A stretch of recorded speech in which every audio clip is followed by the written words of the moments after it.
about racism? I'm not a fan.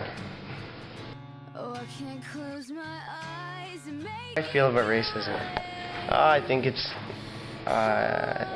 growing more unacceptable, but I think it still exists in a lot of places. Do you think racism affects job opportunities for people? Well, I think it's very important. I think if the boss is of one ethnicity or race, then they're going to hire people of that race.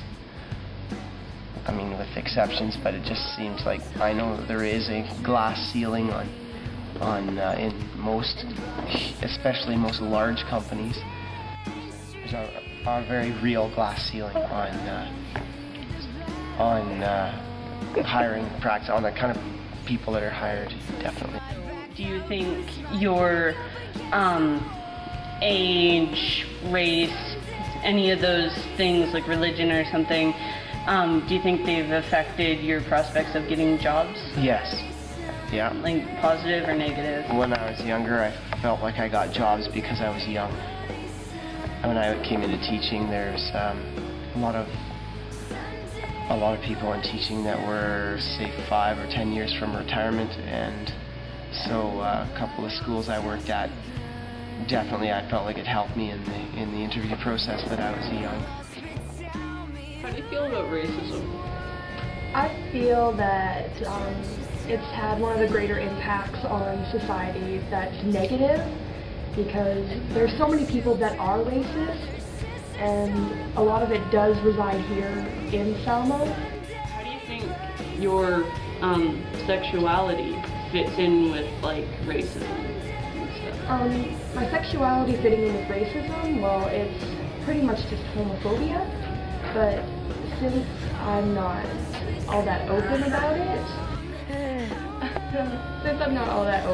my sexuality, I don't really get insulted or discriminated against, but a lot of people do. And some people may not know it, but when you say that's so gay, that's pretty much saying, like, you don't know that you're saying it, but that's pretty much being homophobic right there. How does it make you feel when someone says, oh, that's so gay around you? I feel very insulted when someone says it, because I'm not exactly gay, but still I feel very insulted because I know gay people, I have gay family, and when you say that's so gay, you're saying, pretty much describing them as a gay person, because gay means in the dictionary it's happy or joyful or a gay man. So when you say it like, oh, that homework was so gay, I hated it or something, well, when you say something like that, that's pretty much a homophobic comment. How does being bi affect getting jobs, or how do you think it might affect your ability to get jobs in the future? Well, as I said, I'm not very open about it, so not a lot of people know. But I've had a job, and it didn't really affect me getting it. My sexuality didn't affect me getting the job, because, well, the people that I worked with didn't really know. So, I think people will come to accept the fact that I am bi, but it might not work that way. But I hope it does, because homophobia and discrimination really sucks. How do you feel about racism?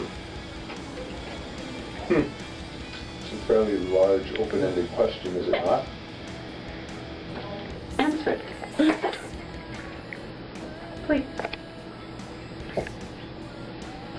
As somebody who studied it in school, who got a degree in history of political science basically because of it, and who married a Native woman, I think I'm pretty involved in both sides of that. One of the biggest signs of a civilized society is its ability to accept people for what's on the inside, for their ideas, their intellect, their personality. The gifts is something that I think your generation has to do something that my generation started. The biggest problems that you have is sometimes they want experience for you to get a job, but you can't get the job, and you can't get the experience until you get the job. So you can't get the job because you don't have the experience, but you can't get the experience because you don't have the job. It's called a catch-22. You're stuck in a situation where there's a no-win. And sometimes that's where you get that saying, it's not what you know, it's who you know. You know? Ageism ties into racism. Like, how does that affect someone who's compounded with that? Sometimes it takes a lot to get away from the prejudices that are heaped upon you by your elders. In university, I started to change my perspective on which cultures were the dominant or the subdominant cultures and what assimilation looked like and anything else. By that time, I'd met this beautiful native lady who had basically grown up in a completely different way that I ever had grown up. And the things that she saw, the things that she had to endure. Just being with her and being around her gave me an appreciation of a culture that, from the white person's perspective, doesn't have any value. You know, they're lazy, they don't want to work, they're this, they're that. The reason that they don't pull themselves up by their own bootstraps, which was an old British saying, right? They have all these opportunities to do this, that, and the other thing, and they never take it. Well, when you really study the problem, ladies, what you see is that's completely false. What's happened when you take away people's heart and soul, when you take away their culture, you take away their language, when you take away their religious beliefs, you take away for them to feel powerful and independent and real. You don't really replace it with anything.